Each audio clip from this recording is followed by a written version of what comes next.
Hello வாங்க, எப்படி இருக்கிறீங்க? நல்லா இருக்கிறீங்களா? இன்றைக்கி அஸ்வினி சீக்ரெட் சமையலில் வந்து கடலப்பருப்பு தாங்க. கடலப்பருப்பு எடுத்துருக்குறேன் பாருங்கள். கடலப்பருப்பு வந்து நல்லா வந்து ஒரு கப்பு ஒரு 200 கிராம் கடலப்பருப்பு எடுத்து நான் நல்லா தெரியுதுங்களா, கடலப்பருப்பு ஒரு 3 மணி நேரம் ஊற வச்சுக்கிறேன் பாருங்கள். கடலப்பருப்பு இது கடலப்பருப்பு நல்லா ஊற வச்சுக்கணும். நம்ம பருப்பு வந்து வறுக்க போகிறோம். காரப்பருப்பு பண்ண போகிறோம். காரம் உப்பெல்லாம் போட்டு நம்ம இதை வறுக்க போகிறோம்.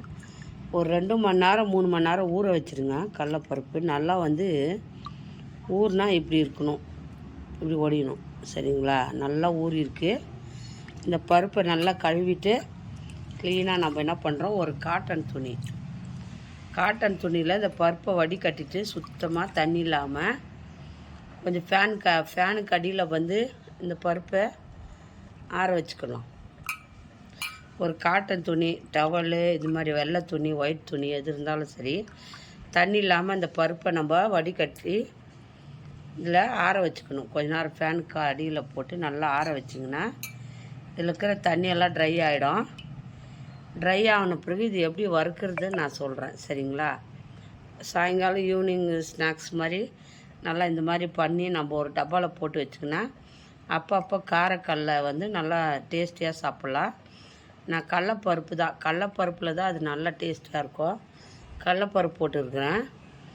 கடலப்பருப்பு 200 கிராம் எடுத்து நல்லா ஊற வச்சு கழுவி ஒரு 3 வாட்டி கழுவிட்டு நல்லா வந்து ஒரு 3 மணி நேரம் ஊற வச்சுக்கணும். நல்லா ஊற வச்சாலே போதும். ஏன்னா ஊற வைக்காத வறுத்தா டேஸ்ட்டு வராது. அதனால் ஊற வச்சு ஆற வச்சு இதில் தண்ணி இல்லாமல் நம்ம வந்து ட்ரையாக பண்ணி நம்ம இதை வந்து எண்ணெயில் பொரித்து நம்ம உப்பு காரம் போட்டுக்கலாம். ரொம்ப டேஸ்டியாக இருக்கும். சரிங்களா? ஈஸியாக பண்ணலாம். இது ஒரு கஷ்டமான வேலையும் இல்லை, எல்லாருக்கும் பிடிக்கும். இந்த காரக்கல்லை சிம்பிளாக கடலப்பருப்பு இருந்தால் மட்டும் போதும். இதை நம்ம ஒரு 2 மணி நேரம் ஊற வச்சாலே போதும். இது ரெடி பண்ணிடலாம். சரிங்களா? இது வந்து நம்ம எப்படி பண்ணுறதுன்ட்டு நான் சொல்கிறேன். ஃபஸ்ட்டு வந்து இது நல்லா கொஞ்சம் ஆற வைப்போம். நல்லா வந்து தண்ணி இல்லாமல் ஆறி வரட்டும். ஃபேனுக்கு அடியில் வச்சுருங்க. ஃபேனை போட்டுருங்க. நல்லா ட்ரை ஆகிடும். ஏன்னா ரொம்பவும் ஆறக்கூடாது, ரொம்பவும் காயக்கூடாது. அதனால வெயிலில் போடக்கூடாது. நம்ம வந்து இந்த மாதிரி ஒரு ஃபேனுக்கு அடியில் போட்டோம்னா அது சும்மா தண்ணி மட்டும் தான் இழுத்துக்கும். அப்போது நல்லாயிருக்கும் வறுக்கிறதுக்கு. சரிங்களா? இப்போ நான் இதை போட்டேன். நல்லா வந்து ட்ரை ஆகிறதுக்கும் நான் ஆற வச்சுக்க போகிறேன் இந்த பருப்பை. சரிங்களா? காட்டன் துணி போட்டால் தான் தண்ணி எல்லாம் இருந்துடும், நல்லாயிருக்கும். ஃபேனுக்கு அடியில் தான் வச்சுக்கிறேன். நல்லா தண்ணி முட்டேன். அப்புறம் எப்படி பண்ணுறது நான் சொல்கிறேன். பருப்பு வந்து நல்லா நம்ம வந்து ஆறிடுச்சு பாருங்கள். இப்படி வச்சு கை வச்சா அப்படி ஓட்டக்கூடாது பருப்பு. இப்போ நல்லா ட்ரை ஆகிடுச்சு. எண்ணெய் சூடு பண்ணிவிட்டு இந்த பருப்பு எப்படி வறுக்கிறதுன்னு நான் காட்டுறேன். சரிங்களா? கடலப்பருப்பை நல்லா ஊற வச்சு பாருங்கள் எப்படி இருக்குது, சாஃப்டாக இருக்குது. இப்போ நம்ம இது வறுத்துக்கலாம். எண்ணெய் சூடு பண்ணிவிட்டு எப்படி இது மாதிரி கடாயில் ஆயில் ஊற்றி வச்சுருங்க. எண்ணெய் சூடாகட்டும். இப்போ நம்ம அது எப்படி வறுத்துக்கணும்னு காட்டுற பாருங்கள். இப்போ பருப்பு வந்து நல்லா வந்து நம்மளுக்கு இந்த மாதிரி ட்ரை ஆகிடணும், தண்ணி இல்லாமல்.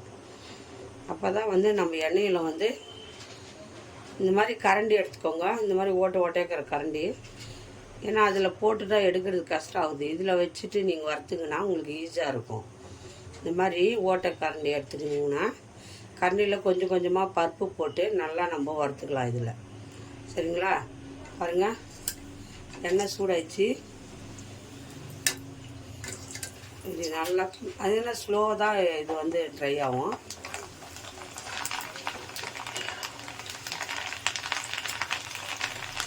பொறுமையாக வறுத்துக்கோங்க.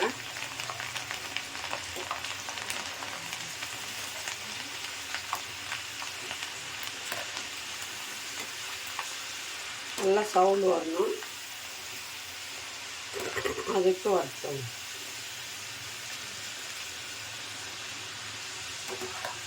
இப்படி கரண்டி வச்சு கூட நம்ம வறுத்துக்கலாம். இல்லைன்னா இந்த மாதிரி கொஞ்சம் ஆயில் இருந்தால் போதும், ஆயில் கூட ஜாஸ்தி தேவையில்லை இது வறுக்கிறதுக்கு. சரிங்களா? கொஞ்சம் ஆயில் இருந்தாலும் போதும் இது வறுத்துக்கு. பருப்பு நல்லா ஊறி இருக்கும்போது எவ்வளோ மோட்டாவாக இருந்துச்சு. இந்த பருப்பு வறுக்கும் போது அப்படியே குட்டி ஆகிடும். அது நல்லா வந்து சவுண்டு வரணும். பருப்பு வந்து நல்லா வெந்து வரணும். லைட்டாக கலர் தூங்கிடும்.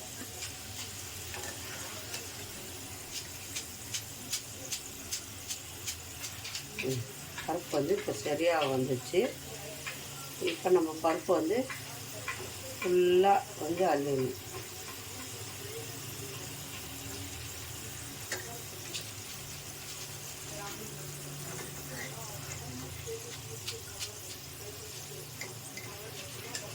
ரொம்ப கருகக்கூடாது. பருப்பு வந்து லைட்டாக வந்து கலர் வந்தால் போதும். பாருங்க, எல்லாம் வந்து பருப்பு வந்து நல்லா வெந்து வந்துச்சு. எல்லா பருப்பும் எடுத்துக்கலாம்.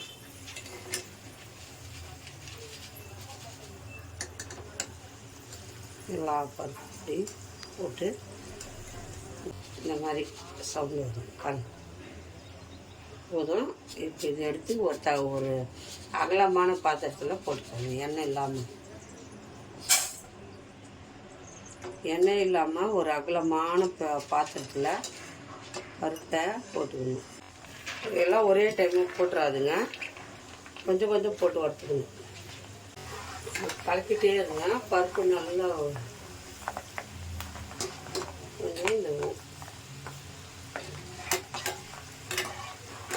இந்த மாதிரி பண்ணிகிட்டே இருக்கணும். அப்போ பருப்பு நல்லா வந்து பருப்பு கலக்கிட்டே இருங்க. அடி பிடிக்கும். ஏன்னா கலர் சேஞ்ச் ஆகக்கூடாது. எதுக்கு ஊற வைக்கிறோம்னா பருப்பு வந்து சாஃப்டாக இருக்கும். கடா முடான்னு கடிச்சு சாப்பிடாத, மெண்டு சாப்பிட்றதுக்கு டேஸ்டியாக இருக்கும். அதனால தான் பருப்பு வந்து நல்லா ஊற வச்சு நம்ம வறுத்துக்கணும். சாப்பிட டேஸ்டியாக இருக்கும். ஊற வைக்காத வறுத்தினா கடுக்குன்னு பட்டாணி மாதிரி பல்லில் சாப்பிட்றதுக்கும் நல்லா இருக்காது. நல்லா வறுத்துட்டு பாருங்கள், நல்லா கலர் வந்துச்சு. இது அப்படியே நம்ம எடுத்து ஒரு அகலமான பாத்திரத்தில் போட்டுப்போம். எல்லா பருப்பும் வறுத்துட்டு நான் காட்டுறேன். பாருங்கள், பருப்பெல்லாம் வறுத்துட்டோம். நல்லா இந்த மாதிரி சூப்பராக இருக்கணும். இங்கே சவுண்டு வருது பாருங்கள். சரிங்களா? இதில் என்ன நான் போடணுன்னு சொல்கிறேன். எவ்வளோ உங்களுக்கு சால்ட்டு வேணுமோ அது போட்டுக்கோங்க. சால்ட்டு வந்து கொஞ்சமாக லைட்டாக தூவி விட்டுக்கோங்க. ரொம்ப உப்பு ஆகிடும். கூடவே காரத்துக்கு கொஞ்சம் தனி மிளகாத்தூள், அதை கொஞ்சமாக போட்டுக்கோங்க. எவ்வளோ காரம் வேணுமோ அவ்வளோ போட்டுக்கோங்க. இப்போ இதை நல்லா மிக்ஸ் பண்ணிடுங்க. அது கூட கொஞ்சம் லைட்டாக, ஏன்னா கடலப்பருப்பு இல்லையா, கொஞ்சம் பெருங்காயம் போட்டுக்கோங்க லைட்டாக, கேஸ்ட்ரிக் ஆகும். இப்போ இதை வந்து நம்ம நல்லா வந்து மிக்ஸ் பண்ணுங்க. நல்லா சவுண்டு வருதா? இது வந்து பருப்பு வந்து நல்லா லைட்டாக சூடாக இருக்கும்போது இந்த காரம் பூ எல்லாம் போட்டு நல்லா மிக்ஸ் பண்ணிடணும். அவ்வளோதான், காரக்கல்லாம் ரெடி ஆகிடுச்சு. கடைக்கு போய் எதுக்கு கஷ்டப்படுறேங்க? ஒரு 100 கிராம் பருப்புனா கூட ஊற வச்சு எண்ணெயில் பொரிச்சிட்டு உப்பு காரம் போட்டுக்கோங்க.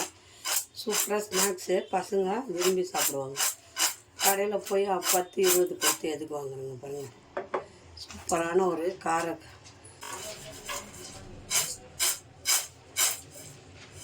அப்படியே போட்டுக்கோங்க. அவ்வளோதாங்க, பருப்பு ரெடி. சூப்பரான டேஸ்டியான ஒரு காரப்பருப்பு ரெடி ஆயிடுச்சு. வீட்டிலே பண்ணிட்டோம்.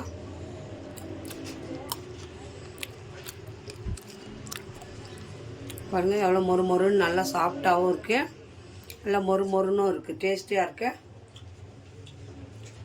யாருக்கு இந்த காரக்கல்லை பிடிக்குதோ ஈஸியாக 10 நிமிஷத்தில் பண்ணலாம். பருப்பு மட்டும் தான் ஊறணும். 10 நிமிஷத்தில் இதாகிடும், ரெடி ஆகிடும். ஈவினிங் ஸ்நாக்ஸோ பசங்களுக்கோ ஒரு டப்பால் போட்டு வச்சுக்கணுங்கன்னா அப்பப்போ ஒரு தட்டில் போட்டு கொடுக்கலாம். ரொம்ப விரும்பி சாப்பிடுவாங்க. யார் யாருக்கு பிடிக்குமோ இது லைக் பண்ணுங்கள், ஷேர் பண்ணுங்கள், கமெண்ட் பண்ணுங்கள். மறக்காத அஸ்வினி சீக்ரெட் சமையலை சர்ப்ரைஸ் பண்ணுங்கள். இன்னொரு டிஷ்ல பார்ப்போம். பாய்.